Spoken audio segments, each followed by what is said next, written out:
Bien. Bonjour à toutes et tous, chers collègues. Je pense que nous allons démarrer cette audition.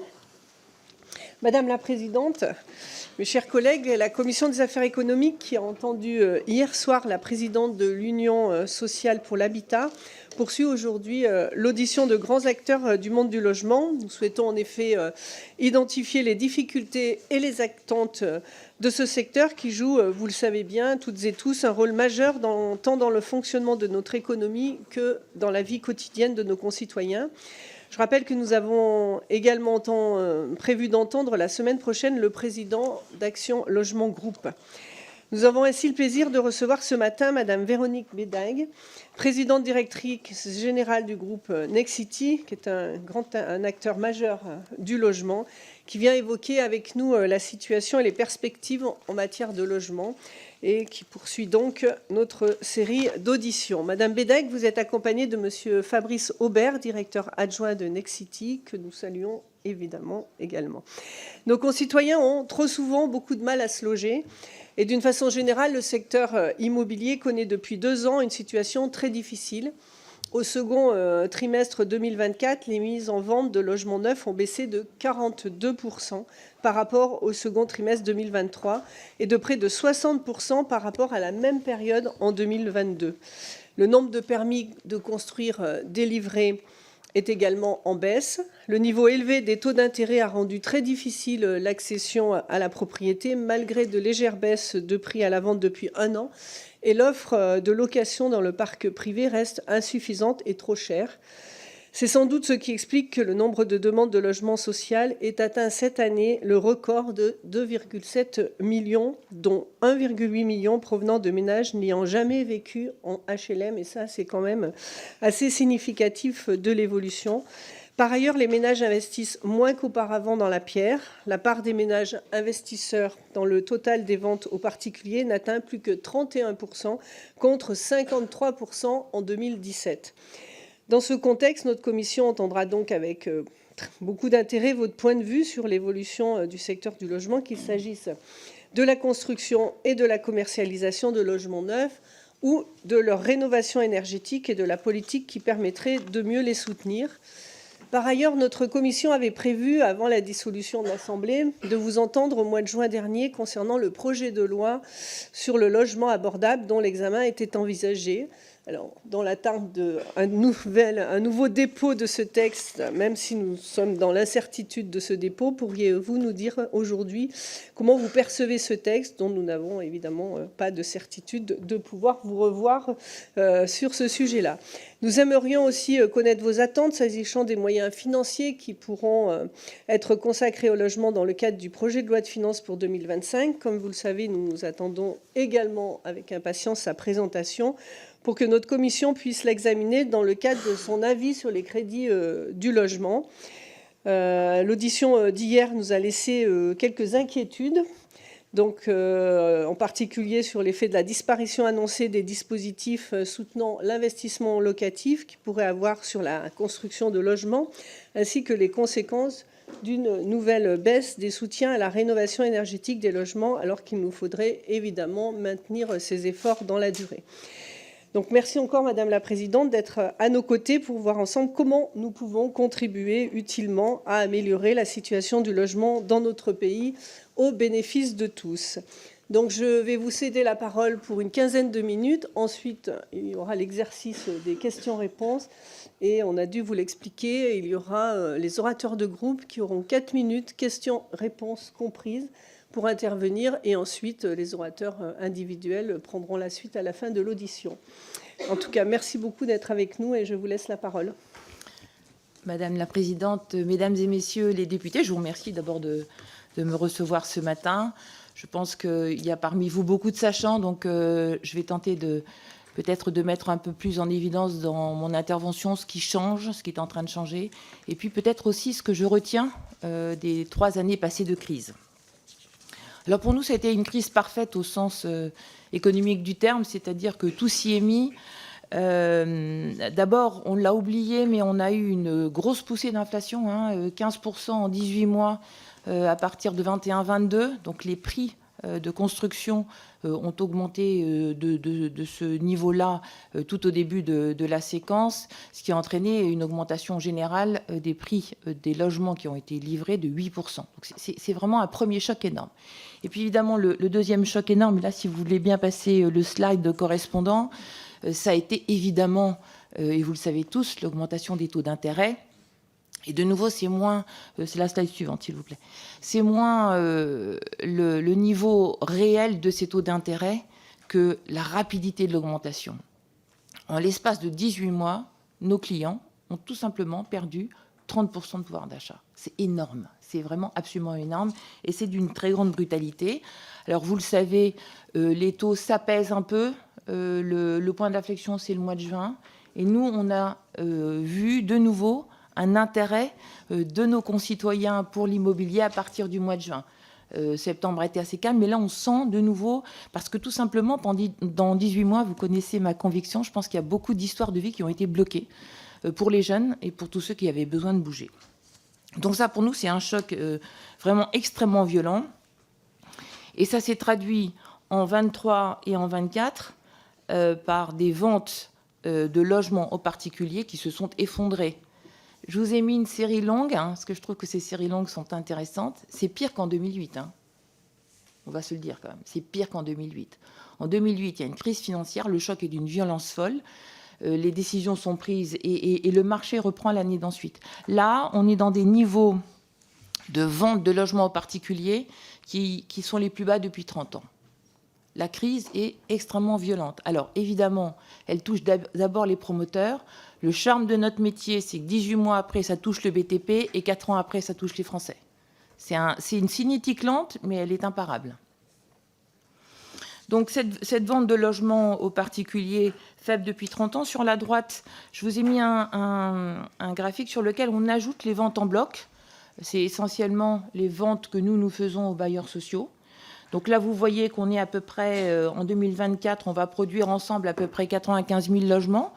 Il faut rajouter ce que les bailleurs sociaux produisent par eux-mêmes, plus les ventes de maisons individuelles qui, là, sont en effondrement complet. Donc là, moi, je peux vous dire d'ores et déjà qu'en 2024, il y aura moins de 200 000 logements, maisons, logements sociaux qui vont être réservés et qui vont donc pouvoir être mis en production dans les années qui viennent. On va tomber en dessous de 200 000. Et ça, c'est fait. Ça y est, on y est. Et ces 200 000, c'est des livraisons dans 4 ans. Donc c'est vraiment c'est la gravité de cette crise du logement, sa longueur et son caractère inexorable et son ampleur. C'est pour ça que, vous savez, ça fait 2 ans que je dis que cette crise, elle est majeure, qu'il faut vraiment l'arrêter parce que ça va avoir des effets sur les Français qui vont être extrêmement violents. Ça commence, mais ça n'est que le début. Et les choses sont déjà inscrites dans le temps. Alors, peut-être... je me suis demandé ce week-end en préparant cette audition, au fond, qu'est-ce qui s'est passé ces 2 années qui se sont passées, peut-être dans l'échange qu'on a pu avoir avec l'exécutif. Et je pense, et vous l'avez compris, le dialogue ne s'est pas enclenché, en vrai. Et si je retourne en arrière et je me demande pourquoi, parce que je pense que c'est important de se demander pourquoi, je pense qu'il y avait, alors je sais peut-être, il y a peut-être encore, je ne sais pas, il y a 3 convictions qui nous ont été opposées, soit explicitement, soit implicitement, qui sont les 3 que j'ai donc listées sur mon PowerPoint. La première conviction, et ça je pense qu'elle a été clairement édictée en ouverture du CNR, c'est pour ça qu'on l'avait invité d'ailleurs par le Chief Economist du Trésor, c'est dans ce pays, il n'y a pas besoin de beaucoup de logements neufs. Voilà. On a entendu quelque chose entre 100 000 et 200 000. Bon, bah, si, moi, je vous dis un peu perversement, si le besoin est à 100 000 et 200 000, on va vraiment voir ce que ça donne en vrai. On y est. Donc, il y avait vraiment cette idée qu'il n'y avait pas besoin... C'était pas partagé au Parlement, hein, je le dis tout de suite. Il y avait pas, quand je venais dans ces murs, il n'y avait pas cette conviction-là. Mais dans le dialogue qu'on a pu avoir avec l'exécutif, et c'était pas partagé par tous les ministres, évidemment, vous voyez bien, mais il y avait quand même... Je pense que ce qui dominait, c'était l'idée qu'il n'y avait pas besoin de tant de logements neufs dans ce pays. Il Il y avait une deuxième conviction, et celle-ci, elle n'a jamais été exprimée, mais quand je regarde en arrière, elle était certainement là. Au fond, la crise, ça va faire du bien. Je vous la fais un peu courte et un peu caricaturale.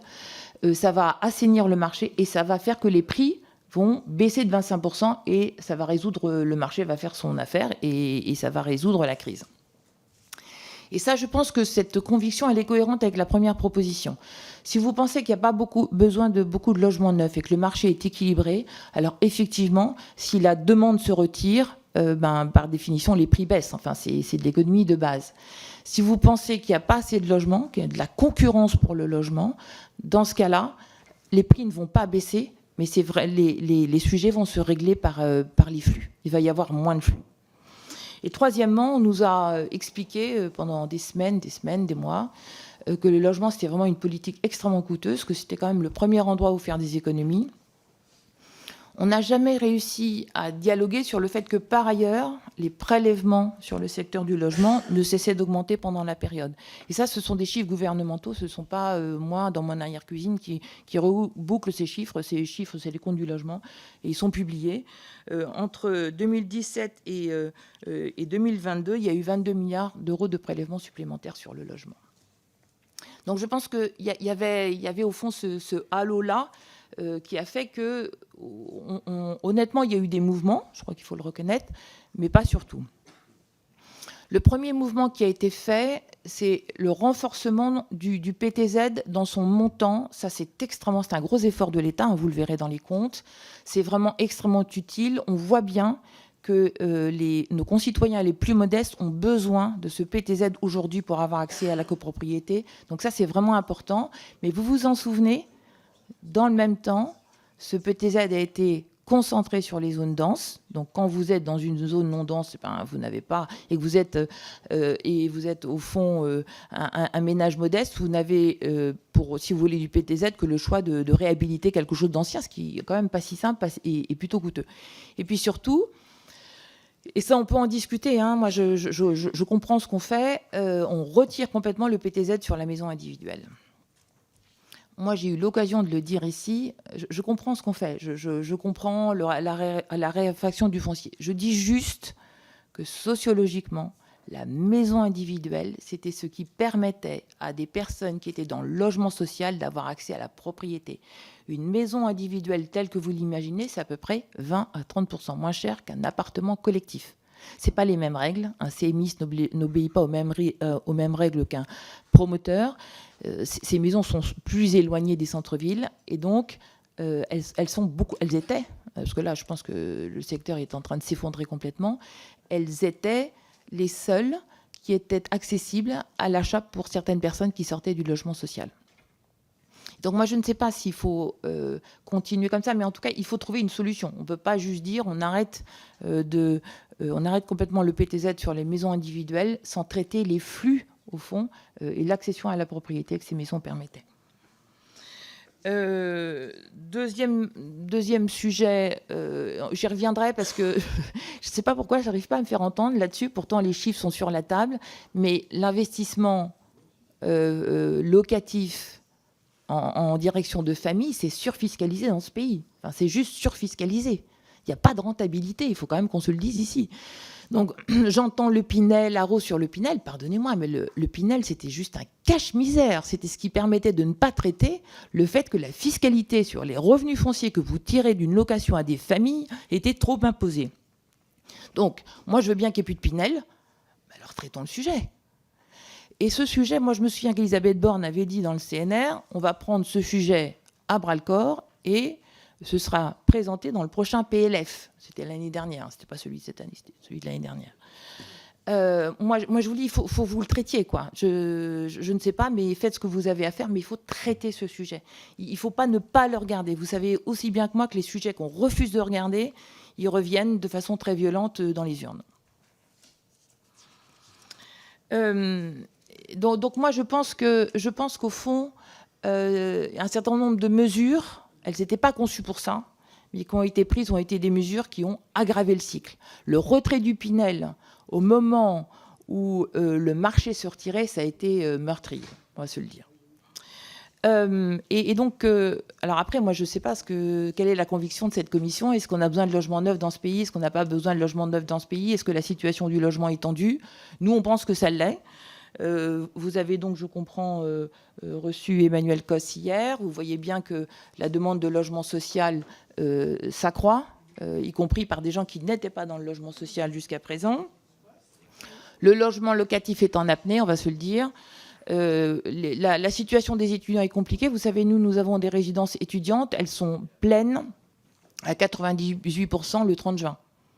Les parents aujourd'hui, parce que ce sont les parents, il faut quand même bien se le dire, prennent des baux à partir du mois de juin pour être sûr que leur enfant, quand il arrive dans certaines villes métropolitaines, eh ben, il est sûr d'avoir son école.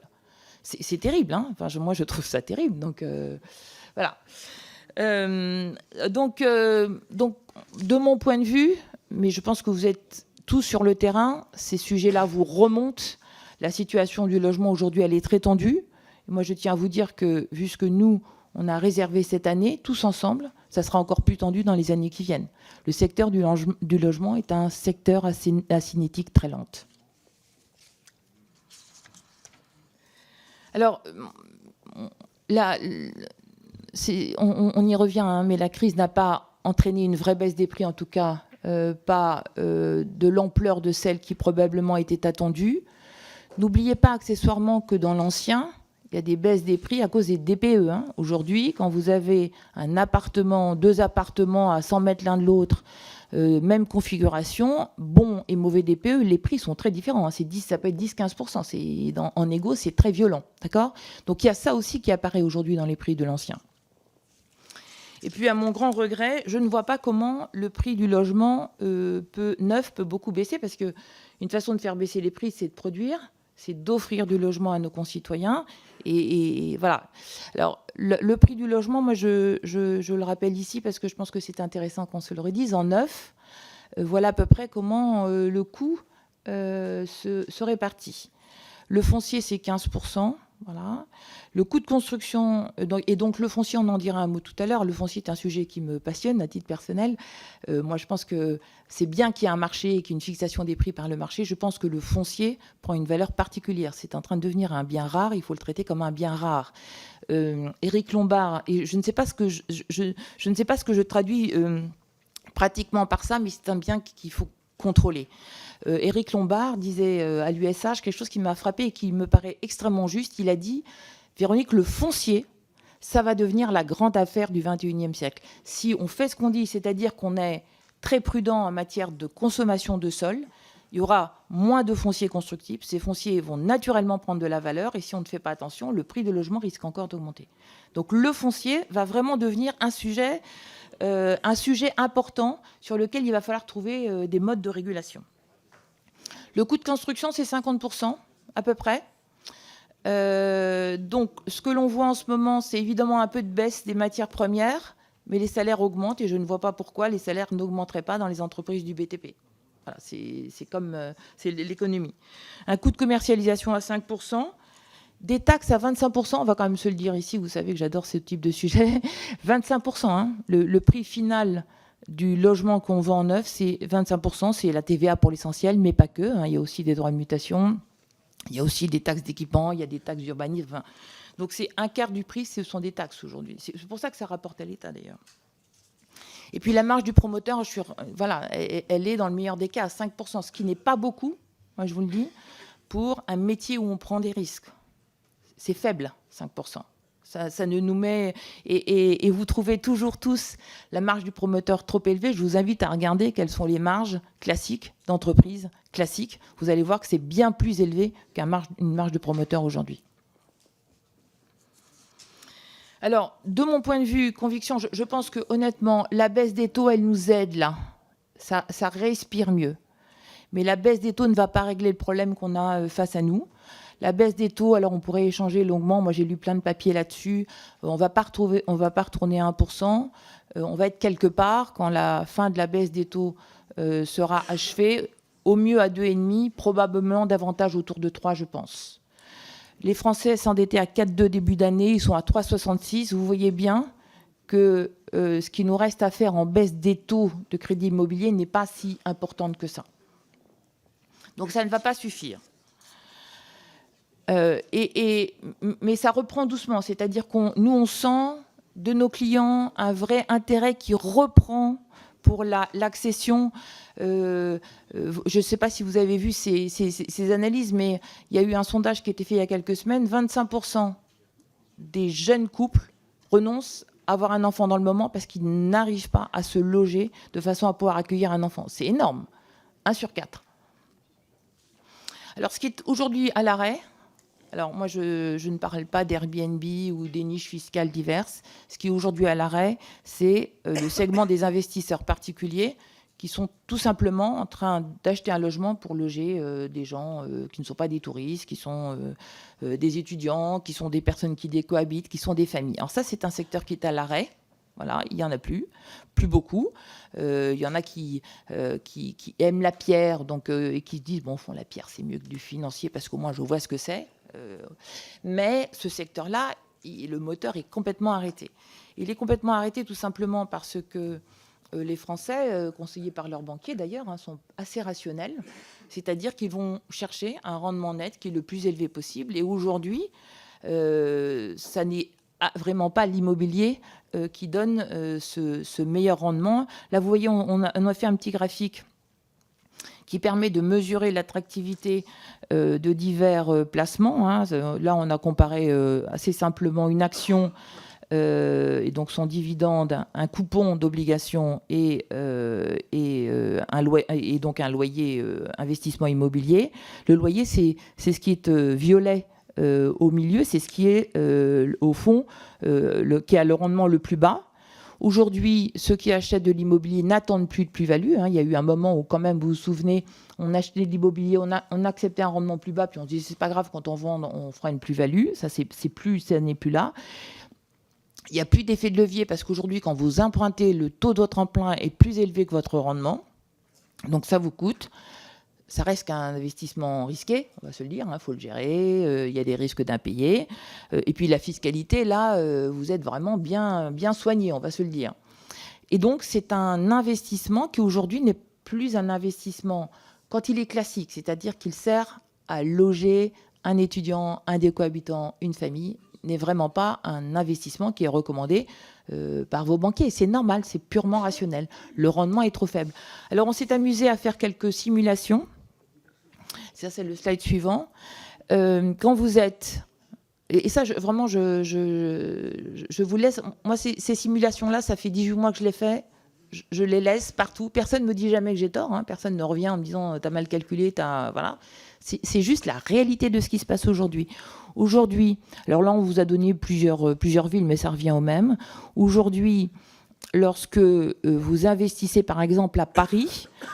sur un logement que vous louez, les prélèvements publics sont de l'ordre de 48% de votre revenu foncier. Et je ne prends pas la taxe foncière dedans. C'est uniquement prélèvements sociaux. Je crois que c'est tout. C'est tout. Donc, je ne prends même pas la taxe foncière. Je la mets de côté. Voilà. Donc, c'est 50% de vos revenus. Je vous rappelle que quand les dividendes et les coupons d'obligations sont taxés à 30%. Et puis, donc ça, c'est la première formule, c'est quand vous êtes imposé à 30% à l'impôt sur le revenu. Et le slide suivant, si vous êtes imposé à l'impôt sur le revenu à 45% et que vous payez l'IFI, dans ce cas-là, le prélèvement, il est de 64%. Et je ne compte pas la taxe foncière, de nouveau. Les chiffres sont sans appel. Voilà, voilà. Et donc, ce moteur-là, il est arrêté. Donc, on nous a dit pendant un moment, c'est pas grave, parce qu'il y a de grands institutionnels privés qui vont prendre la relève. Ça n'est pas le cas. Les grands institutionnels privés sur du logement, ils demandent des rendements qui sont bien supérieurs à ce que demandent les particuliers.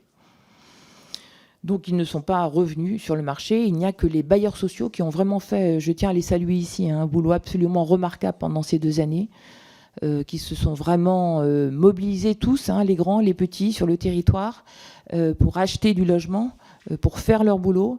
Mais eux sont les seuls présents sur l'achat en bloc en ce moment. Justement, les ventes en bloc, alors je ne sais pas ce que vous a dit Emmanuel Cos hier.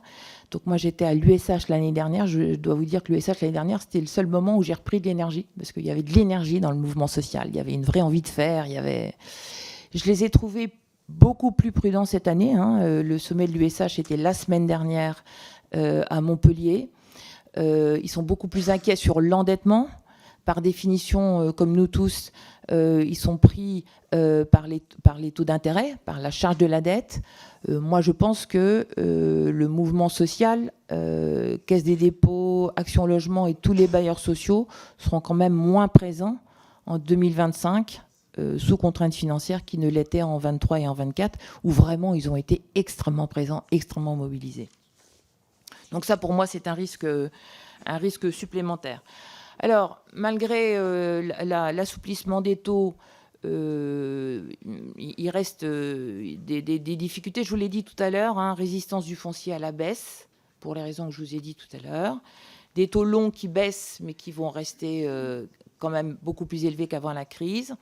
Moi, j'ai un vrai regret. Je trouve qu'une façon aussi d'apaiser un peu la crise du logement, c'est de donner une vision au territoire, de dire à chaque territoire... Enfin, comment dirais-je, de donner une place géographiquement à chaque territoire. Alors je finis par être une vieille dame du haut de mes 60 ans. Moi, je trouve que la politique d'aménagement du territoire est peut-être un outil ancien, enfin, qui a quand même beaucoup d'avantages. Et je pense que c'est bien de donner à voir à tout le territoire, à toutes les villes, qu'elles ont une place sur le territoire et qu'on les aide à prendre cette place si ça n'est pas si naturel que ça. Et puis, il n'y a pas d'objectif. Là, on va voir un petit peu ce qui se passe dans les semaines qui viennent. On va évidemment être très attentifs. Mais je pense qu'il ne serait quand même pas complètement inutile de trouver un consensus. Alors, c'est plutôt à vous que je m'adresse, au fond, sur c'est quoi le besoin de logement neuf, sur quel territoire et pourquoi faire. Ça, je pense que malgré tout, ça serait beaucoup plus facile, y compris pour les maires qui sont quand même très seuls face aux demandes de permis de construire aujourd'hui, de faire ce qu'ils ont à faire sur le territoire s'il y a un consensus national sur au fond ce qu'on doit construire et où. Dernier point, donc ça, ce sont les courbes de logements mis en chantier. Vous voyez qu'on était à 400 000 en 2018. Là, on va bien gentiment aboutir autour de 200 000. Et ça, c'est fait. Enfin, on ne va pas revenir dessus. C'est les réservations qui ont été faites ces dernières années. Pour la petite histoire, entre les 400 000 et 200 000 logements, il y a 8 milliards d'euros de TVA qui s'effondrent. 400 000 logements, 200 000 logements, il y a 8 milliards d'euros de TVA qui disparaissent des comptes de l'État. Et évidemment, tout ça va avoir des conséquences sur les territoires, parce qu'il y a des emplois derrière, évidemment. Nous, on travaille essentiellement à 99% avec des boîtes petites ou moyennes de BTP sur tout le territoire. Je vous assure qu'elles sont aujourd'hui en très grand risque. Alors, face à la crise, un petit mot sur Nexity, si vous le permettez. Nous, malheureusement, on a été obligé de procéder à un PSE. On produisait à peu près 20 000 logements neufs en rythme de croisière. Là, on va en produire 14 000. Donc, j'ai lancé un PSE de 500 personnes. C'est un profond regret en ce qui me concerne, parce que je pense qu'on a besoin de ces savoir-faire pour faire du logement. Et ces jeunes qui nous quittent, on ne les retrouvera pas. Ils vont partir faire du développement durable, on ne les retrouvera pas.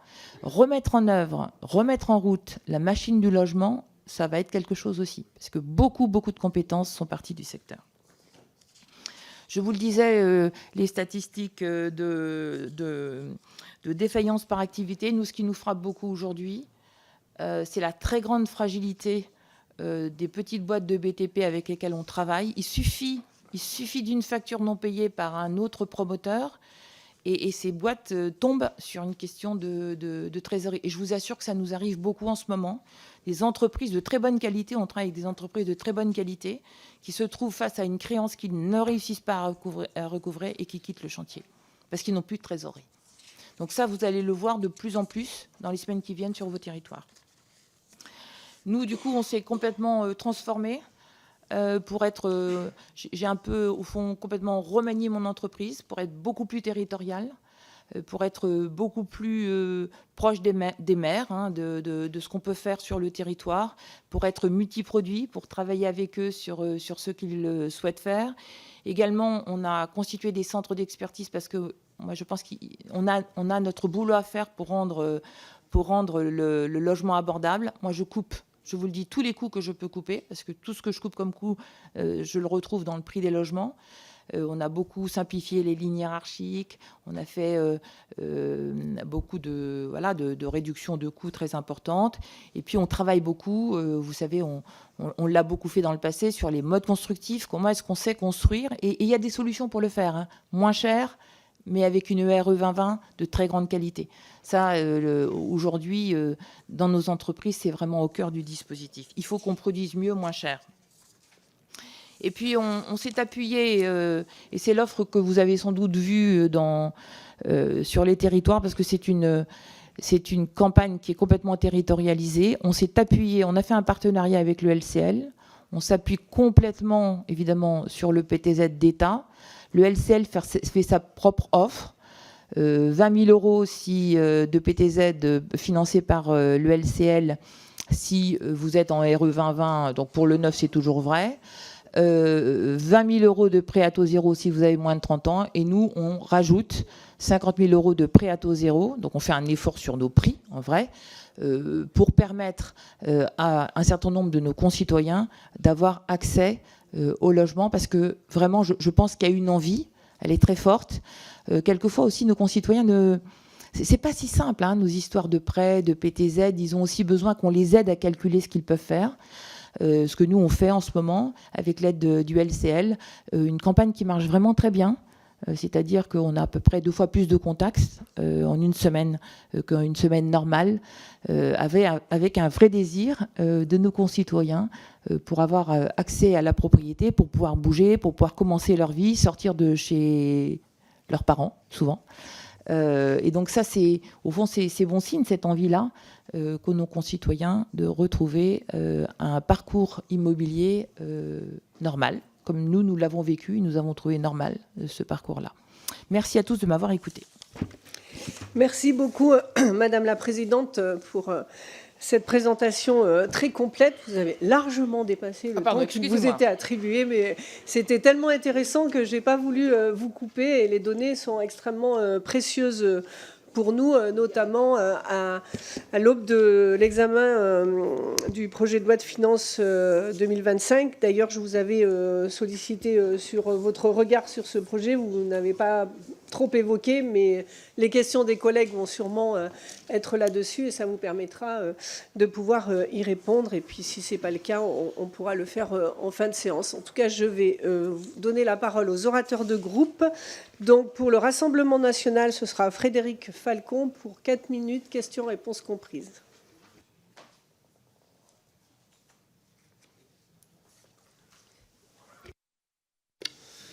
Merci Madame la Présidente, Madame la Présidente Directrice Générale. Le Rassemblement national est extrêmement inquiet de la crise immobilière actuelle, marquée par une chute historique, comme vous l'avez souligné, de la production de logements neufs, qui atteint en 2024 son pire niveau depuis 1992, alors que la France comptait à cette époque 15 millions d'habitants de moins, il faut le rappeler. Cette crise aggrave sérieusement celle du logement, déjà insidieusement installé depuis plusieurs années. Contrairement au début des années 90, qui a vu l'instauration de mesures fiscales exceptionnelles pour sauver le secteur, souvenons-nous du fameux dispositif du Premier ministre Balladur qui exonérait temporairement les droits de succession pour l'acquisition de logements neufs, nous n'observons aucune réaction du gouvernement depuis 2022. Il est vrai que le secteur de l'immobilier est dopé à la dépense publique depuis des décennies, qu'il s'agisse d'encourager l'accession à la propriété, l'investissement locatif à l'aide de divers dispositifs tels que Borloo, Robien, Duflot, Pinel, ou encore le subventionnement massif de travaux d'isolation. Nous savons que le PLF 2025 envisage des coûts de rabot significatifs, notamment aux aides MaPrimeRénov' destinées à la rénovation énergétique, voire la suppression pure et simple de certains dispositifs tels que Pinel. Disons la vérité aux Français, nous entrons dans une période de diète budgétaire qui sera durable, et peut-être devons-nous réimaginer la politique du logement pour la décennie à venir. Dès lors, nous pensons que cette crise budgétaire historique est l'opportunité de tailler à la hache, permettez-moi l'expression, dans les mesures les plus absurdes et la suradministration. Car non seulement depuis les années Hollande, mais surtout depuis 2017, la réglementation ainsi que les contraintes, notamment énergétiques, mais aussi la bureaucratie, se sont considérablement alourdies. La RE 2020 alourdit les coûts de construction. Le ZAN, décrié par tous, participe à raréfier le foncier. Les contraintes DPE jugées peu fiables assèchent l'offre locative dans le parc ancien, dans les zones les plus tendues. En résumé, ça n'a pas vraiment été évoqué dans votre exposé. Nous estimons que la surréglementation et l'empilement sans fin des normes ne sont plus supportables pour les Français, aujourd'hui exposés à une inflation record, à une remontée des taux et à une baisse de leur pouvoir d'achat, ne leur permettant plus de suivre des contraintes qu'aucun pays en Europe n'ose pourtant s'imposer. Alors nous pouvons nous targuer d'être les plus vertueux, mais après avoir détruit notre industrie, notre modèle énergétique, notre agriculture, nous assistons à la destruction du secteur immobilier français. Je crains de devoir demander à qui le tour. À défaut de pouvoir distribuer des milliards d'euros, ne pensez-vous pas qu'il faut plutôt placer notre confiance dans les Français, redonner de la liberté aux entreprises, en les délivrant d'une surréglementation qui non seulement nuit à la croissance, mais prive également de logements abordables des millions de compatriotes. Je vous remercie. Madame la présidente directrice générale, pour 1 minute 30. Je pense que la simplification, c'est toujours utile. Ça ne va pas suffire dans le moment. Merci beaucoup. Donc, pour le groupe Ensemble pour la République, Sandra Marceau.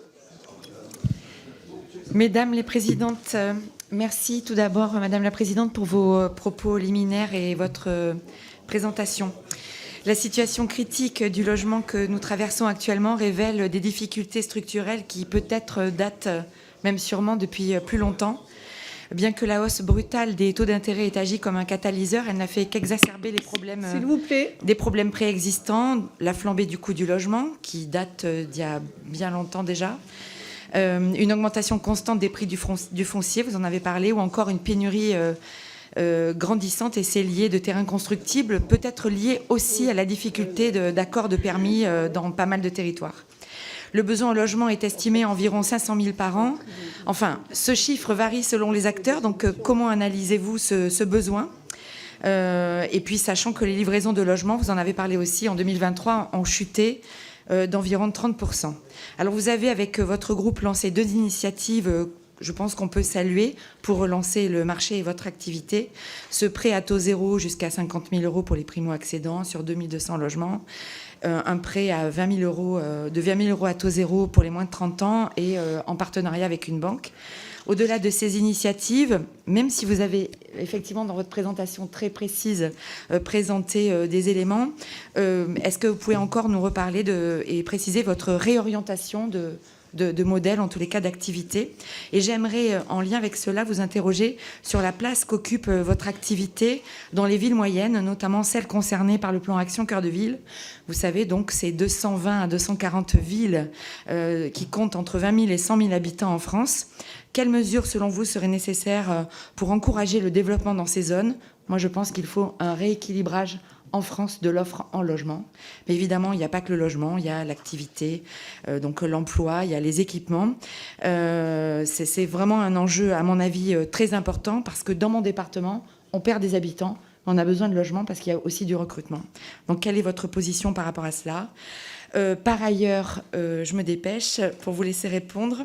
Quelle est la part de votre production destinée au logement social ? Alors effectivement, vous en avez parlé. Nous savons qu'elle représente une part importante de l'activité, enfin peut-être il y a déjà quelques mois, quelques années. Comment envisagez-vous l'évolution de ce segment, sachant que bien sûr les bailleurs sociaux sont aussi freinés face à la hausse du taux du livret A. Donc merci pour vos réponses qui, j'espère, pourront éclairer cette commission. Madame la présidente. Je vais répondre un peu plus lentement parce que j'ai l'impression d'avoir un peu blessé. Le micro. J'ai l'impression d'avoir un peu blessé la personne qui m'a posé la question, ce qui n'était pas du tout l'objet. Mais comme vous m'aviez dit 1 minute 30, je me suis concentrée. C'est absolument rien de personnel ni de politique. Hein. Je ne suis pas ici pour faire de la politique. Je suis présidente de Nexity. Et voilà, ça suffit déjà beaucoup à ma journée. Donc, si quelqu'un s'est senti blessé, il n'y avait absolument aucune intention, je tiens à vous le dire. Donc pour 1 minute 30, je ne peux pas répondre à toutes ces questions. Moi, ce que je peux vous dire, c'est que nous, on aime beaucoup le dispositif Cœur de Ville. Dans toutes les villes où ça s'est déployé, on a vu effectivement, au fond, une comment dirais-je, une nouvelle demande de logement, parce qu'au fond, ça rend les villes encore plus attractives. Et donc, moi, je trouve que ces dispositifs-là sont extrêmement utiles sur le territoire. Ça participe aussi d'une politique d'aménagement du territoire. Merci beaucoup. Donc pour la France Insoumise, François Piquemal. Oui, bonjour Madame la Présidente. Comme vous l'avez mentionné, la société Nexity est leader de la promotion immobilière en France, avec 8200 salariés et un chiffre d'affaires estimé à 4,27 milliards d'euros. Récemment, Nexity a vendu une partie de ses activités à la société d'investissement Bridgepoint pour un montant de 440 millions d'euros. Cette vente a entraîné, vous en avez parlé, un plan de sauvegarde, ce qui signifie des suppressions de postes massives avec 502 licenciements prévus dès 2024. Première question, le coût de cette restructuration, qui est estimé à 50 millions d'euros, est le résultat d'une décision qui a été entraînée. Pour quelles raisons exactement? Et avez-vous consulté les employés sur ce plan social? Deuxième question, par rapport à des chiffres que vous avez projetés, vous avez mis qu'il y avait eu plus 99% de candidatures en 2 ans par offre de logement locatif, si j'ai bien compris. Comment l'expliquez-vous? Et moins 34% d'offres locatives en 3 ans, avec des loyers qui auraient augmenté de plus 8% entre 2022 et 2023. Cela amène sur une question qui est peut-être un angle mort de la perception qu'on a de la crise du logement, qui est la rétention de logements par des multipropriétaires. On sait aujourd'hui que 50% des logements en location sont détenus par 3,5% de multipropriétaires. Et quand on regarde les chiffres, si la France est un pays de propriétaires, elle est un pays de petits propriétaires occupants, puisque les 2/3 d'entre eux sont dans ce cas-là. Ensuite, on a un quart qui est assez disparate, avec 12,8% des personnes qui détiennent 2 logements, et ensuite 7,7% qui ont entre 3 à 4 logements, et ce qu'on peut commencer à appeler des multipropriétaires avec 5 à 9 logements, 2,9%, 10 à 19 logements, 0,5%, et même des personnes qui ont plus de 20 logements, 0,1%.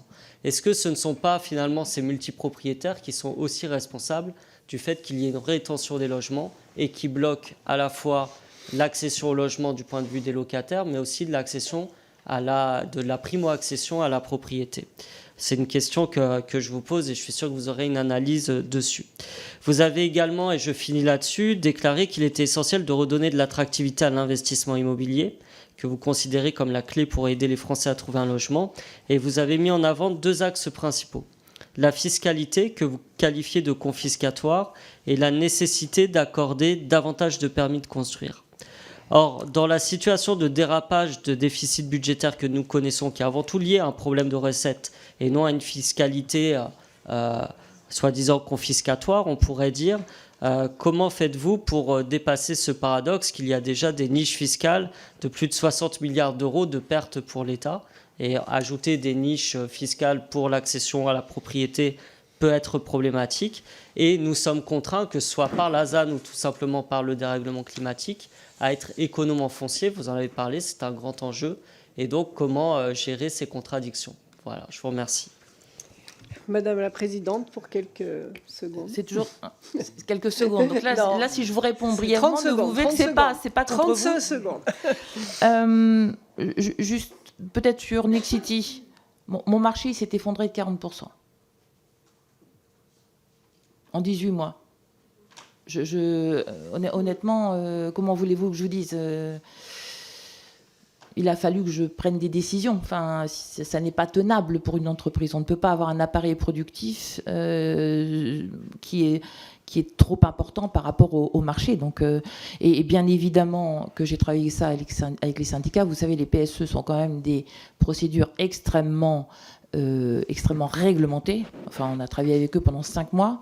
Et ils ont donné leur accord sur les conditions du PSE la semaine dernière. Donc oui, évidemment que ça a été travaillé avec nos organisations syndicales, qui ont fait, par ailleurs, je l'ai dit plusieurs fois, un boulot remarquable, en nous aidant aussi à traiter les sujets les plus compliqués.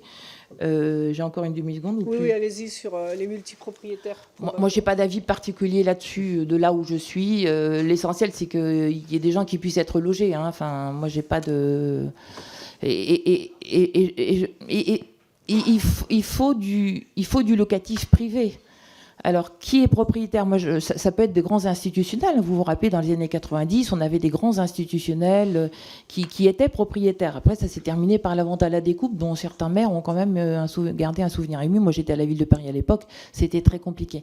Donc, il faut nourrir ce marché locatif privé. Le logement social ne peut pas tout faire. Merci beaucoup. Je vous invite, chers collègues, à laisser au moins une minute pour les réponses. Donc, pour le groupe socialiste, Iñaki Etxaniz. Merci, Madame la Présidente. Madame la Directrice Générale, l'accès à la propriété devient un luxe de plus en plus inaccessible pour les Français, contraints de rester locataires à vie quand ils parviennent encore à trouver une offre abordable et durable. En cause notamment le fort décrochage entre les revenus des ménages et le prix de l'immobilier qui a augmenté dans une proportion beaucoup plus importante depuis 20 ans. L'impact est fort sur la vie des ménages, parcours résidentiel enrayé, mal logement en progression, budget logement qui s'accroît, projet personnel, étudiants, professionnels bouleversés par le manque d'offres, vous l'avez évoqué. Cette situation étouffante mérite une attention particulière et une action publique efficace. Vous l'avez vous-même martelé lors du CNR avec plus de 200 acteurs et vous continuez aujourd'hui à porter ce combat, mais le gouvernement semble toujours en décalage. Si le Premier ministre a évoqué l'extension du PTZ lors de son discours de politique générale, mesure bienvenue que nous avions proposée sans succès l'année dernière, ils se rendent compte enfin que nous portons souvent des solutions positives. Il a aussi esquissé des pistes inefficaces ou délétères, en évoquant notamment le retour de la loi Kasbarian 2, dont nous combattons l'esprit régressif. Il mettrait à mal la loi SRU qui doit être pourtant renforcée. Quel serait, Madame la Présidente, le visage du parc du logement dans notre pays sans cette loi SRU ? En parallèle, nous constatons une attrition sérieuse du logement permanent au profit des résidences secondaires ou de locations de courte durée. C'est un sujet important puisqu'il a un vrai impact sur le nombre de logements disponibles, mais aussi sur le prix. À Paris, on parle de 20 000 logements résidentiels perdus. Au Pays Basque, en 4 ans, le prix de l'immobilier a augmenté d'environ 30%. Tout ça participe bien à la crise. Vous avez évoqué la question du rendement insuffisant pour la location longue durée. Je parlerai plutôt de rendement disproportionné entre la courte durée et la longue durée. Avec Anaïg Lemeur, nous avons travaillé sur un certain nombre de sujets, et notamment un choc fiscal pour avantager aujourd'hui la longue durée. Qu'en pensez-vous ? Le projet de loi de finances nous promet un débat passionnant sur le logement et la fiscalité qui s'y attache. À ce titre, et alors que la progression forte du prix de l'immobilier est une problématique majeure, vous avez évoqué la question du foncier, la nécessité de le réguler. Quel est votre avis sur un encadrement du prix du foncier ? Et plus largement, quelles mesures fiscales préconiseriez-vous pour promouvoir la construction de logements abordables et durables ? Je vous remercie. Madame la Présidente. Dans ma minute 30, moi, je pense que les sujets Airbnb doivent être traités, mais ils ont deux faces. Ils sont naturellement plus rentables. Les loyers ne sont pas contrôlés, c'est payé d'avance. Et en plus, ils ont une niche fiscale. Donc, vous avez raison, c'est bingo. Mais moi, je vous dis que ça n'est pas parce qu'on aligne la fiscalité de l'Airbnb sur la fiscalité d'un logement loué classiquement à une famille que vous allez... Enfin, la rentabilité va rester la même. Enfin, les investisseurs ne vont pas choisir entre une rentabilité quand ils achètent du logement. Ils ne vont pas réfléchir entre est-ce que je fais du Airbnb ou est-ce que je fais du classique. Ils vont dire finalement, comme le classique n'est pas rentable, les chiffres sont sur la table. Moi, si on se trompe sur les chiffres et si la fiscalité n'est pas confiscatoire, dites-le nous parce que on va le dire à nos clients. Hein. Ils vont choisir entre ça et une obligation, des actions. Enfin, il y a plein d'autres produits financiers aujourd'hui disponibles. Donc, ça n'est pas parce que vous abaissez l'avantage fiscal de Airbnb que la location aux familles va repartir. Je ne sais pas ce que vous voulez faire, mais en tout cas, ça n'est pas. Il ne va pas y avoir un tuyau naturel entre ceux qui font de la location le court durée, ils le font en ayant en tête des taux de rentabilité. Et voilà. Donc il ne faut pas. Le traiter un sujet ne va pas vous permettre de traiter le deuxième. Il faut traiter les deux en même temps. Merci beaucoup, Madame la Présidente. Pour la droite républicaine, Jérôme Nury. Merci Madame la Présidente. Madame la Présidente, D'abord, nous voulons vous remercier pour la qualité de votre intervention, votre témoignage et vos propositions s'agissant du logement en France. L'expertise de Nexity est importante au regard du savoir-faire et de l'envergure de votre groupe. Et personnellement, votre regard m'intéresse d'autant plus, non pas que vous fassiez des opérations d'envergure dans mon département de l'Orne, ce que je regrette, mais parce qu'un de vos fondateurs y a élu résidence depuis plusieurs années et y fait un travail considérable pour la réhabilitation du patrimoine et la promotion du territoire.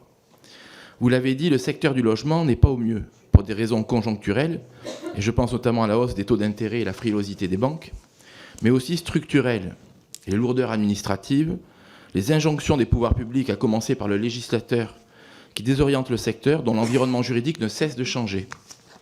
Entre les classes thermiques attribuées sur des critères hasardeux, les normes thermiques contradictoires entre la RT 2012 et la RE 2020, où en quelques mois, on vous encourage à chauffer au gaz, puis finalement à le bannir des habitations, même s'il est vert, le secteur ne peut être que déboussolé.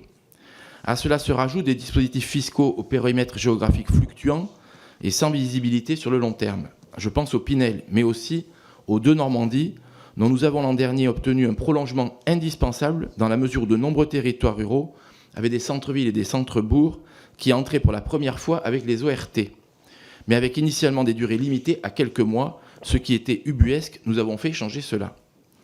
Madame la directrice générale, vous avez certainement entendu le Premier ministre hier, qui a redit son souci de revenir à un budget plus équilibré afin de ne pas avoir une banqueroute nationale. Il paraît donc illusoire de défendre des mesures budgétivores. Ne pensez-vous donc pas qu'un moratoire normatique, réglementaire et législatif sur plusieurs années dans le logement, prolongement des dispositifs fiscaux actuels sans ajout, arrêt du ZAN, gel des normes thermiques, vitrification de l'urbanisme, pourrait permettre au secteur du logement de retrouver visibilité et dynamisme. La France en a besoin, nos territoires ruraux en ont besoin, à la fois pour les habitants, mais aussi pour toutes les entreprises du bâtiment qui représentent une force économique importante et qui aujourd'hui sont inquiets quant au carnet de commandes de l'an prochain. Je vous remercie. Madame la présidente. Malheureusement, je ne vais pas pouvoir faire une réponse très Qui a différente. laissé son écran ? Une réponse très différente de celle que j'ai faite tout à l'heure. Tout ce qui est retravail sur les normes est bienvenu, mais dans le moment, ça ne va vraiment pas suffire. Là où on est, j'aimerais vous dire que ça va suffire, non. J'ajouterais quand même que le fait d'avoir bloqué, que le secteur se soit arrêté, c'est 8 milliards d'euros de recettes qui ne sont pas rentrées dans les caisses de l'État. Hein. Oui, mais le moratoire, ça peut avoir des effets, mais très, très, très lents. Très, très, très lents. Là, il a besoin d'une étincelle, hein, il faut quelque chose. Hein, sinon, ça va reprendre doucement, doucement, doucement. Enfin, vraiment.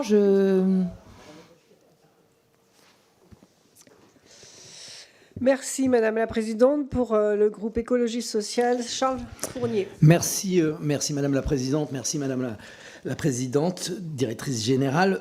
Les constats ont été dressés, ils sont alarmants et je crois que ça me fait gagner du temps et ça vous en laissera pour pouvoir répondre à mes questions. Vous avez, face à cette crise, évoqué deux leviers, celui de la fiscalité que vous considérez comme confiscatoire. Moi, j'aurais plutôt tendance à dire qu'il y a une forme d'injustice dans cette fiscalité et que pensez-vous que nous devrions faire dans le cadre du projet de loi de finances qui vient et de quelle manière pourrions-nous intégrer une progressivité de l'impôt plutôt que simplement d'abaisser pour tout le monde le niveau des taxations. Je pense aux multipropriétaires, par exemple, ça a été évoqué. Est-ce qu'il n'y aurait pas à réfléchir à une justice fiscale plus importante?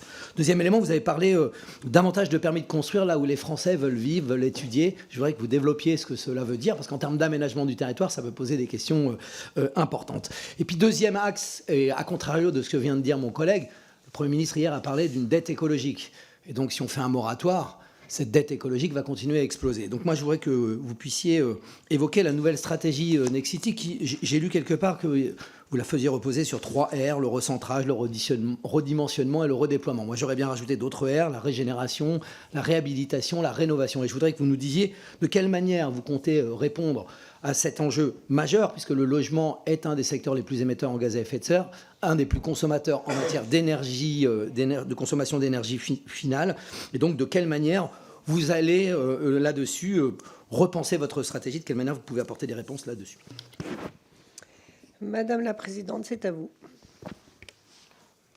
Moi, je pense qu'il ne m'appartient pas, au fond, d'imaginer des mesures fiscales. Je pense que l'administration est parfaitement dotée pour ça, du moment que l'instruction est donnée, en fait. Hein.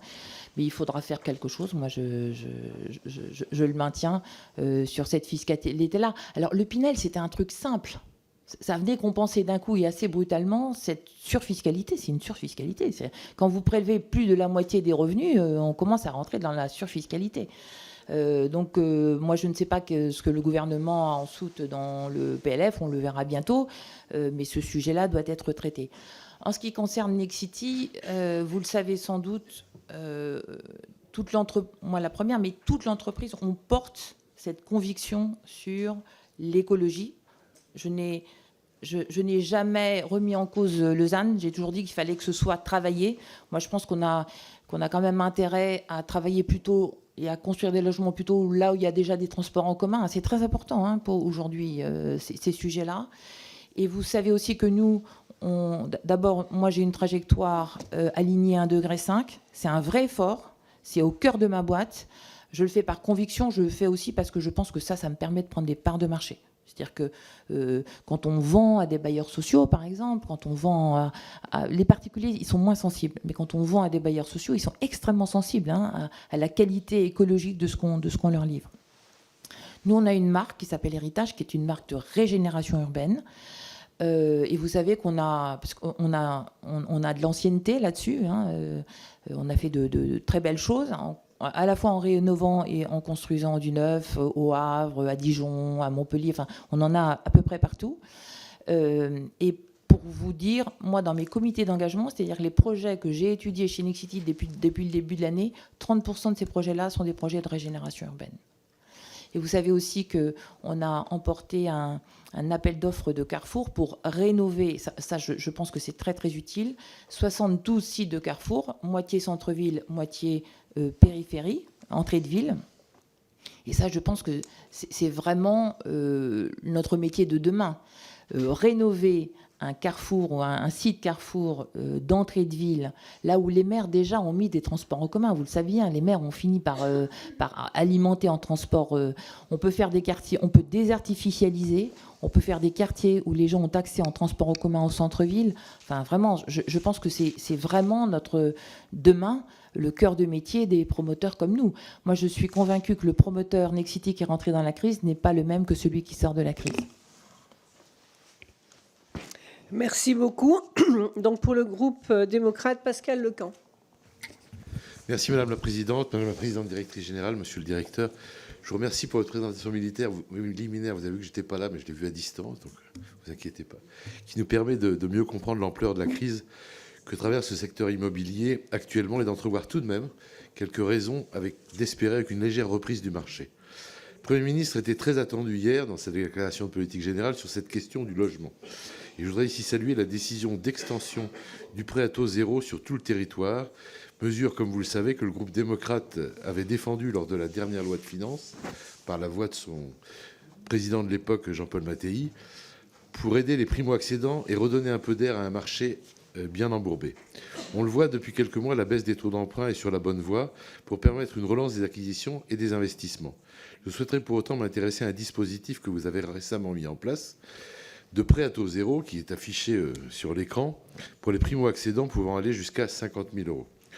On l'a vu durant cette crise, l'accès à l'emprunt et les conditions strictes des banques, en particulier, ont constitué un frein important pour de nombreuses personnes souhaitant acquérir des biens. Alors, aussi, il apparaît peu probable que l'on retrouve rapidement un monde avec des taux proches de 1%.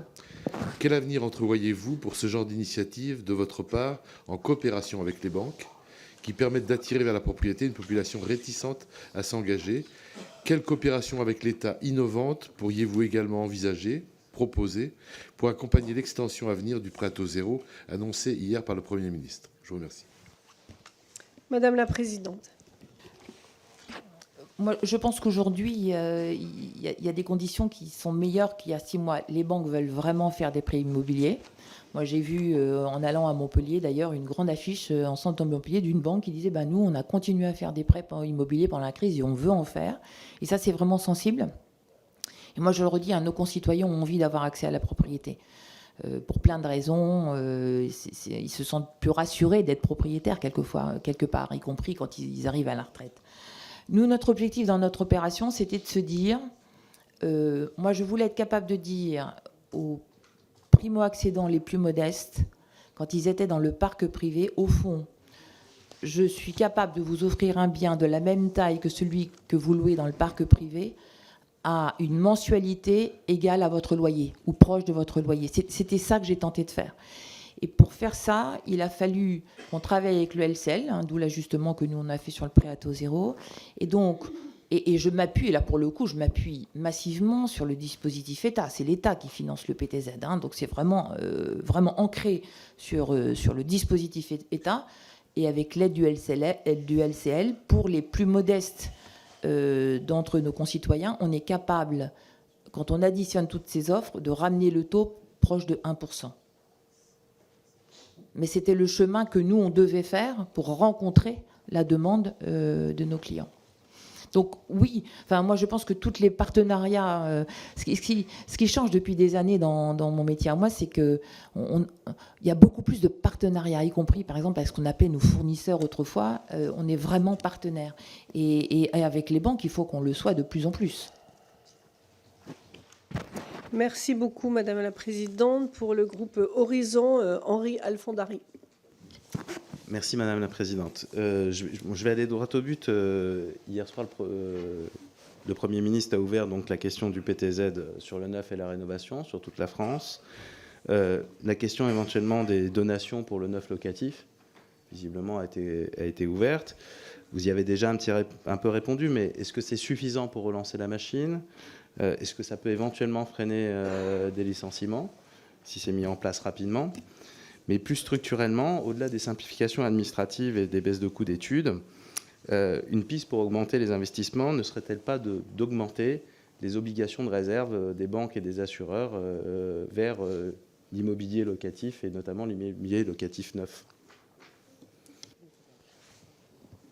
Monsieur le directeur, Madame la directrice.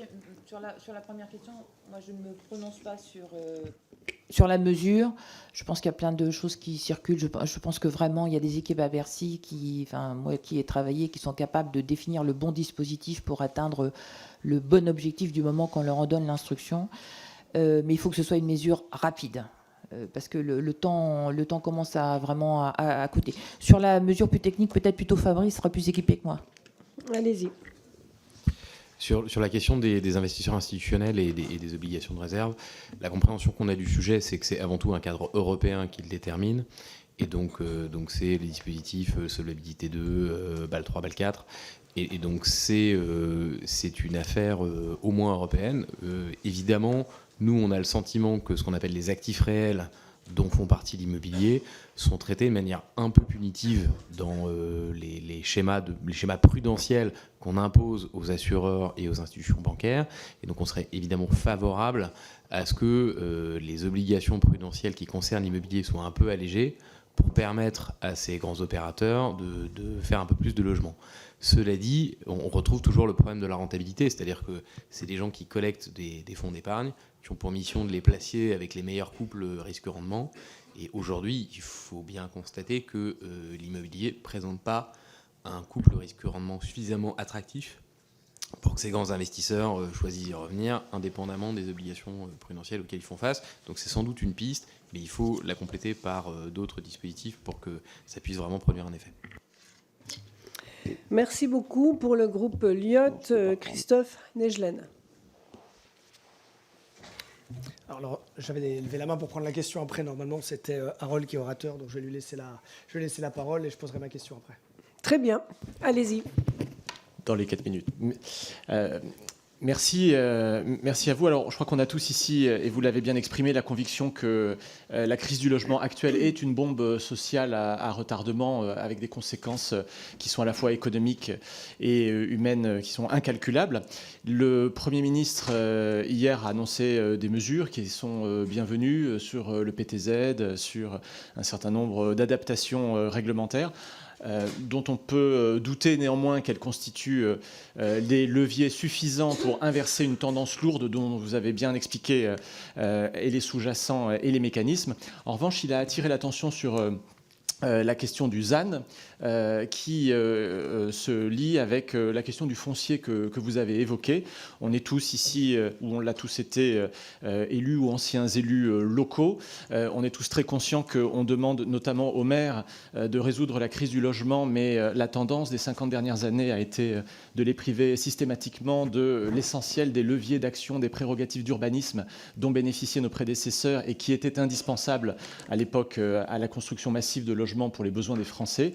Comment vous voyez l'opportunité que peut être un nouveau vecteur législatif sur le ZAN par rapport à la question foncière, et quels seraient les leviers pour essayer de débloquer ce que vous constatez d'ailleurs sur vos chantiers et vos marchés de promotion, c'est-à-dire la pression sur le refus des permis de construire, la lourdeur de la réglementation, le risque contentieux et l'ensemble de ces procédures qui aujourd'hui ralentissent la production de logements. Madame la Présidente, allez-y.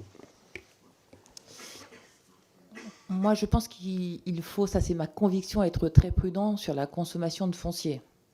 À un moment T, ça paraît une facilité, mais se mettre à construire loin des zones où il y a des transports en commun, au bout d'un moment, c'est quand même très compliqué.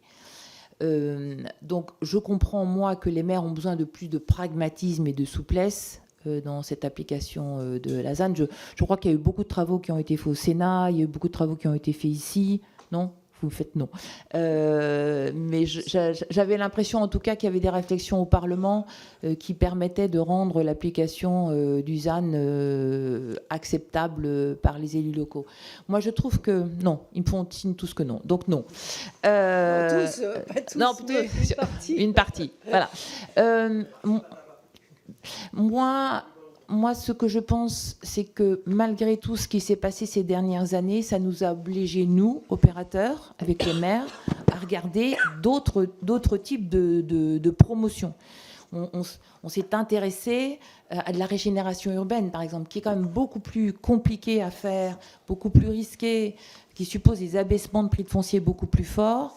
Mais je pense que c'est vraiment bien qu'on fasse ce type de choses. On rénove au fond des friches, on rénove des immeubles de centre-ville.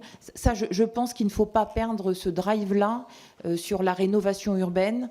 Elle est moins consommateur de carbone, elle permet de construire des logements à des endroits où il y a des transports publics. Elle embellit la ville aussi. Hein. Je vous assure qu'il y a des moments... moi, il m'arrive, moi, de photographier quand je passe des immeubles que nous, on a rénovés et restructurés. C'est vraiment très beau.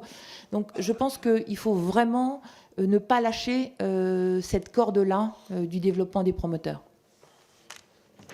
Merci beaucoup. Pour le groupe UDR, Alexandre Allégret.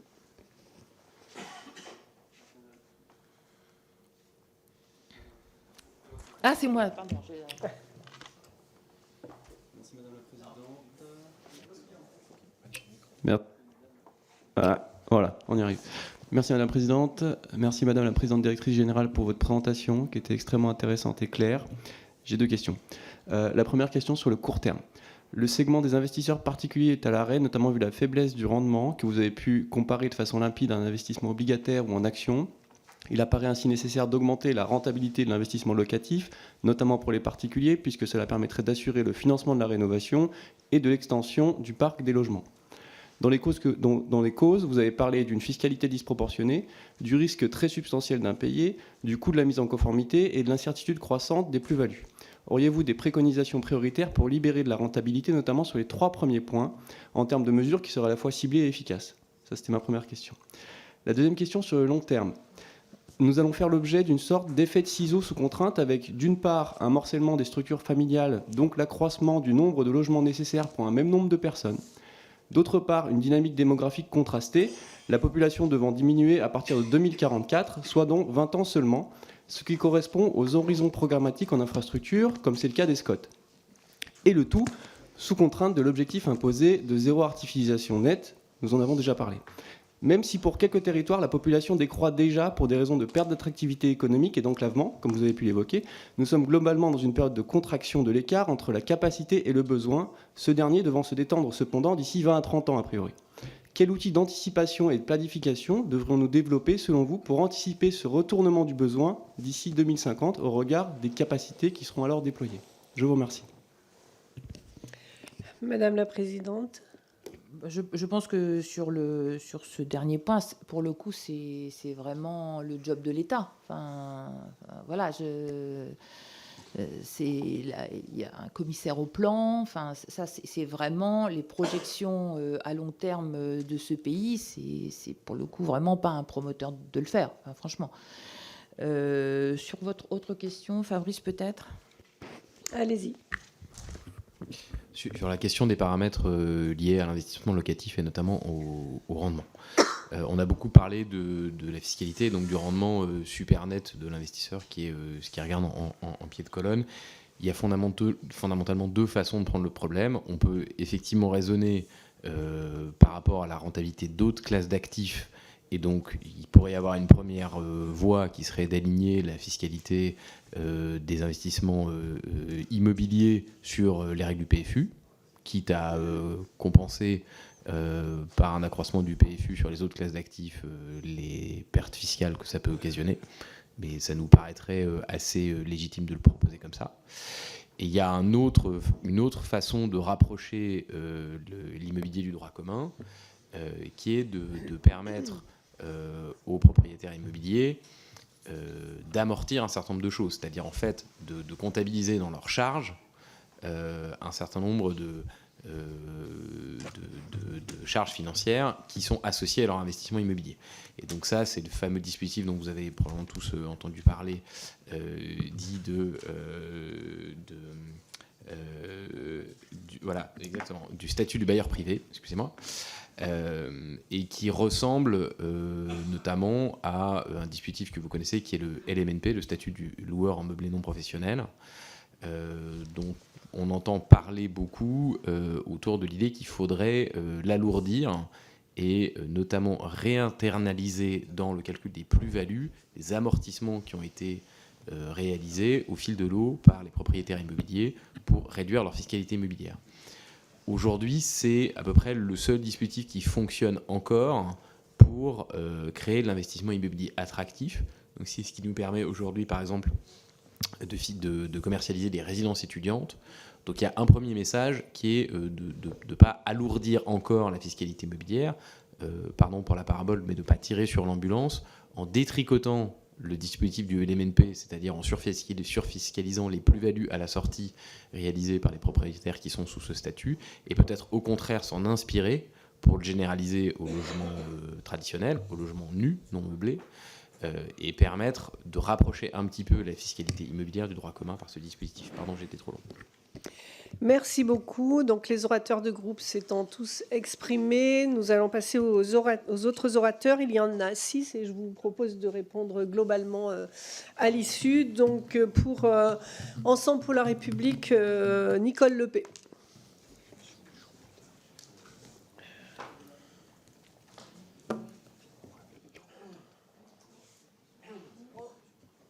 C'est bon, merci. Merci Madame la Présidente. Madame la Présidente, les difficultés à se loger, y compris dans le centre Bretagne, expliquent en partie les tensions observées sur l'emploi, à tel point que le préfet de région a étendu le dispositif Pinel Breton, mesure donc créée en loi de finances de 2020, spécifiquement sur notre région. Tout comme le dispositif national, le Pinel Breton prendra malheureusement fin au 31 décembre 2024. Que pensez-vous de la fin de ce dispositif et de son impact sur le marché du logement, notamment en Bretagne, et quelles initiatives pourraient être envisagées pour le remplacer? Je vous remercie. Pour le groupe socialiste et apparenté, Valérie Rossi. Merci Madame la Vice-présidente. Madame la Présidente, Directrice Générale, merci pour votre présence. Le parcours résidentiel des personnes âgées et des personnes en situation de handicap tout au long de la vie constitue un enjeu majeur de la transition vers une société plus inclusive. Ces aspirations sont des marqueurs forts des lois de février 2005 pour l'égalité des droits et des chances, la participation et la citoyenneté des personnes handicapées et celle de décembre 2015 relative à l'adaptation de la société au vieillissement. Le département rural et de montagne des Hautes-Alpes dans lequel je suis élue a fait de l'habitat inclusif un de ses chevaux de bataille. En 2021, la NCT a lancé sa démarche Bien vieillir dans les petites villes de demain. En 2022, le gouvernement avait annoncé un déploiement d'ampleur de ce secteur.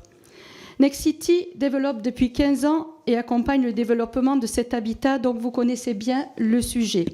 Je souhaiterais savoir, Madame la Présidente, si, comme on peut le craindre, la crise du logement a impacté dans les mêmes proportions ce logement inclusif et si, avec votre groupe, vous avez d'ores et déjà travaillé et en quel sens pour poursuivre le développement de cet habitat qui apporte une réponse sociale et sociétale indispensable au bien vivre ensemble. Merci. Merci. Pour la droite républicaine, Jean-Pierre Vigier. Oui, merci Madame la Présidente. Madame la Présidente Directrice Générale, vous l'avez clairement précisé, nous faisons face à une crise de logement qui persiste, malgré quelques signaux encourageants sur le marché locatif, avec une légère baisse des taux d'intérêt et des banques qui sont plus enclines à prêter. Cependant, la construction de logements neufs reste insuffisante, en raison de la difficulté à obtenir des permis de construire et d'une fiscalité que vous avez vous-même qualifiée de confiscatoire. Entre l'impôt sur le revenu, la taxe foncière et l'IFI, investir dans le logement devient de moins en moins attractif. Aussi, moi j'ai une question très claire par rapport à vos propos. Quelle est la mesure, et je dis bien la mesure, la plus urgente à prendre pour, renverser cette tendance et relancer rapidement la construction?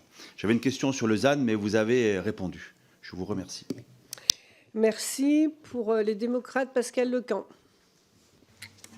Je vais peut-être compléter la question de mon collègue Vigier. Madame la Présidente, c'était sur le ZAN, justement. Suite à la question de M. Fournier, vous avez une petite réponse, je réagis dessus, qui m'a, en tant que maire d'une ancienne ville de 2800 habitants, petite ville de demain et qui a fait tout ce qu'il fallait, vous avez dit qu'il faut moduler le ZAN. Et moi, j'aimerais savoir, il y a une grosse attente de la plupart des maires ruraux, de la suppression du ZAN. Bon, il y a eu la réserve foncière. Mais qu'est-ce que vous, quand vous avez prononcé la moduler le ZAN, qu'est-ce que vous pensez pouvoir proposer qui permettrait d'avoir une certaine flexibilité pour répondre aux attentes des territoires ruraux qui ne sont pas les mêmes, et en particulier, parce que moi j'ai le sujet précis, avec les bailleurs sociaux qui, eux, sont pratiquement les seuls capables de réinvestir dans le vieux à l'intérieur des centres-bourgs et à la demande d'aller construire des pavillons à l'extérieur. Voilà. Il faut arriver à mesurer les... Et je suis complètement d'accord avec vous, mais ce travail, c'est un travail de fine-tuning, comme on dit en anglais, de ciblage très précis. Et j'aimerais savoir les idées que vous avez là-dessus. Pour le groupe Lyot, Christophe Négel. Merci Madame la Présidente, Madame la Directrice Générale. Deux questions. J'étais un peu surpris tout à l'heure de la réponse quand un des collègues vous demandait quels leviers fiscaux vous pourriez proposer, en tout cas vous imagineriez, qui pourrait relancer justement la consommation et la construction, et vous disiez c'est à l'administration de le faire. Le but, nous, de vous entendre, est aussi d'avoir votre avis pour que demain, lorsque l'administration, justement, proposera ces solutions, on puisse, en tant que parlementaire, et au vu des différentes auditions qu'on aura eues, proposer des choses, pourquoi pas contradictoires. Donc, ça pourrait être intéressant quand même que vous nous donniez, vous, en tant que professionnel, quels seraient vos principaux leviers. Et ma deuxième question concerne le taux d'endettement maximum préconisé par le Conseil de stabilité financière. Est-ce que ce taux d'endettement pour les ménages de maximum 35%, pour vous, contribue à freiner l'investissement dans le secteur immobilier? Parce que même si ça peut en effet protéger certains ménages, ça empêche l'investissement d'autres, parce qu'on part uniquement d'un point de vue pourcentage et non pas en prenant les revenus dans leur globalité. Merci pour votre réponse. On poursuit avec Mélanie Thomien. Merci Madame la Présidente. Madame la Présidente, merci pour votre présence parmi nous. Vous avez dit tout à l'heure une phrase très importante qui est la suivante: donner une vision à chaque territoire pour construire une politique de logement. Cet enjeu de la déclinaison territoriale apparaît comme un point essentiel dans notre réflexion aujourd'hui. Je voulais vous poser quelques questions en la matière. Comment peut-on développer cette ambition à hauteur de territoire? Les régions en particulier ont-elles un rôle plus fort à jouer dans la vision stratégique de nos territoires en matière de logement? Et enfin, à hauteur de territoire, estimez-vous suffisant les cadres de concertation et d'échange face à la crise du logement, qui sont évidemment spécifiques entre nos différentes zones de résidence, entre d'une part les acteurs de l'immobilier, les promoteurs, mais aussi le secteur bancaire et les élus locaux? Je vous remercie. Stéphane Muchou. Merci Madame la Présidente. Madame la Présidente directrice générale, 20% de la population vit sur nos littoraux qui pour beaucoup sont menacés. Ils sont menacés à court terme, à moyen terme et à long terme, menacés par l'érosion, menacés aussi par la submersion marine. J'ai participé il y a quelques semaines aux rencontres architecture et territoire organisées par l'Ordre national des architectes sur le thème « S'adapter au recul du trait de côte, l'eau au cœur de l'habité ». Compte tenu du dérèglement climatique qui est à l'œuvre sur nos littoraux, je voulais savoir quels étaient vos projets d'investissement et comment, dans le cadre de projets innovants, inventifs, vous envisagiez de continuer à développer de l'habitat sur ces territoires qui, malgré les menaces, restent particulièrement attractifs. Merci beaucoup. Jean-Luc Burgeot. Oui, merci Madame la Présidente. Oui, moi je voudrais arriver, on a beaucoup parlé aujourd'hui de rentabilité, et je voudrais juste livrer une réflexion. Je n'avais pas prévu poser une question, mais en disant que c'est bien, c'est sûr que les placements boursiers aujourd'hui sont beaucoup plus juteux et rapportent beaucoup plus, mais moi je continue à penser, alors c'est peut-être mon côté paysan et terrien, qui dit que quand même ça reste un placement sûr. C'est-à-dire qu'aujourd'hui, vous avez 300 000 euros à votre disposition, et là, je pense qu'il y a beaucoup de Français qui peuvent se reconnaître. Peut-être qu'aujourd'hui, ça marche très bien, mais moi, demain, acheter un logement pour le louer, même s'il ne rapporte pas beaucoup, dans 20 ans, je suis à peu près sûr que mon logement, il existera encore. Alors que dans le monde qu'on vit aujourd'hui, je ne suis pas sûr que quelqu'un qui place 300 000 euros les retrouve encore dans 20 ans. Et je trouve que, voilà, on n'en parle pas assez peut-être aussi. Et pour terminer, Iñaki Etchaniz. Oui, mais je vais reprendre les deux propos de mes collègues LR, à la fois sur la mesure numéro 1 que vous porteriez et effectivement sur le fait que je suis d'accord qu'il faut inciter la location longue durée avec des investisseurs privés, mais qu'effectivement le logement ne doit pas être vu seulement sur le prisme du rendement. C'est un investissement sur le long terme, un investissement sûr, et que ça ne doit pas être non plus l'objet d'une spéculation. Mais je voudrais revenir sur une question que je vous ai posée, vous n'avez pas eu le temps d'y répondre. C'est justement sur votre avis sur l'encadrement du prix du foncier. Est-ce que vous y êtes favorable, oui ou non? Très bien, je crois que chacun s'est exprimé. Non, nous avons un collègue qui souhaite... Oui, absolument. Allez-y. Exactement. Le groupe m'avait inscrit normalement pour poser une question, mais je vais être très rapide. Moi, je voudrais remettre un point sur le sujet du ZAN, puisque en 2023, sur BFM TV, vous indiquez votre soutien à ce dispositif. On en a un peu parlé, mais je voudrais que vous puissiez clarifier. Je pense qu'on est tous d'accord pour dire que ça fait beaucoup de mal au logement. Qu'en pensez-vous ? Bien. Est-ce que tous les collègues ont pu s'exprimer ? Oui. Donc, Madame la Présidente Directrice Générale, je vous laisse répondre à l'ensemble de ces questions et ainsi conclure cette audition. Merci beaucoup. Alors, je vais faire du mieux que je peux, mais il y a beaucoup de questions et certaines dépassent un peu mes compétences de juste patronne d'une boîte de promotion. Je n'ai pas de solution et d'avis sur tout. Sur le ZAN, moi, je pense que, je l'ai dit, je pense clairement que... Moi, je suis convaincue qu'on est dans une crise climatique et que chacun doit faire des efforts. Nexity s'est engagé, on a une trajectoire 1,5 degré. Et donc, moi, en tant que patronne de cette entreprise engagée, je préfère faire de la rénovation urbaine plutôt que de construire dans des zones où il n'y a pas de transport en commun, par exemple. D'accord ? Donc, je pense que nous obliger collectivement à être plus prudents sur la consommation de terre me paraît aller dans le bon sens. Après, il faut que tout ça soit pragmatique. Mais c'est plutôt à vous, aux maires, à le dire et à le travailler. Oui, c'est bien ce que je comprends. Voilà, donc c'est ça que j'ai voulu dire. Il y a de très bonnes idées, puis quelquefois, elles se déroulent de façon technocratique et tout le monde devient fou. Enfin, on a tous vécu ça. Donc c'est ça qu'il faut réussir à trouver. Sur la mesure, moi j'ai tenté de vous le dire tout à l'heure, ce qui est vraiment panne aujourd'hui, c'est l'investissement en immobilier. moi, je suis d'accord avec vous, hein, c'est-à-dire que nous, on le dit, ça, au moins dans 10 ans, et il y a des Français qui sont convaincus de ça. Ils aiment aller voir ce qu'ils ont acheté, hein, c'est beaucoup plus... Voilà. Mais enfin, dans le moment, il faut quand même bien se dire que de fait, ils votent avec leurs pieds et c'est pas là qu'ils mettent leur argent dans une location classique. Pour des sujets de rendement, malgré tout, hein, c'est... Alors, quelle serait ma mesure préférée? Écoutez, il y a beaucoup d'idées. Moi, je pense qu'il faut retravailler cette fiscalité au fond. Mais ça suppose de regarder l'IFI, ça suppose de regarder la taxe foncière. Enfin, on est quand même dans des sujets qui sont hyper délicats, hein. Donc, si on fait des mesures, les propositions qui sont sur la table, je crois, c'est soit du Pinel retravaillé, qui est connu des Français, efficace, rapide, des mesures type baladure, si j'ai bien compris, ou alors une mesure très simple, on dit que grosso modo, l'immobilier n'est pas plus taxé qu'un coupon d'obligation ou qu'un dividende, et on fait un prélèvement fiscal unique. Ça, c'est simple. Mais après, je ne sais pas comment on gère les sujets d'IFI et de foncier à l'intérieur. Sur le non-profit, oui, nous, on a... Et sur la résidence, le logement inclusif, je pense qu'on est le seul promoteur à avoir une activité non-profit, c'est-à-dire que lorsque l'on construit, que ça s'y prête, que le maire le souhaite, on fait des résidences qui accueillent des personnes sans domicile fixe, enfin un certain nombre de populations beaucoup plus fragiles, toujours en association, en partenariat avec une grande association nationale. Et ça, on en produit à proportion de ce qu'on produit en logement classique. Je ne suis pas une ONG, je ne suis pas un non-profit en soi. Il faut que je puisse faire du bénéfice pour pouvoir en redistribuer sur ces activités-là. Mais nous, on y tient beaucoup, hein. C'est très important pour nous, ça, l'habitat inclusif dans nos projets. Oui, les 35%, vous avez raison, ça bloque sur l'investissement. Le règle due au Conseil à la sécurité financière, les 35% qui sont appliqués également à un primo-accédant et à quelqu'un qui investit, ça n'a pas de sens. Et ça également, ça ralentit beaucoup l'investissement immobilier. Et puis je pense que j'ai répondu à toutes les questions, je crois.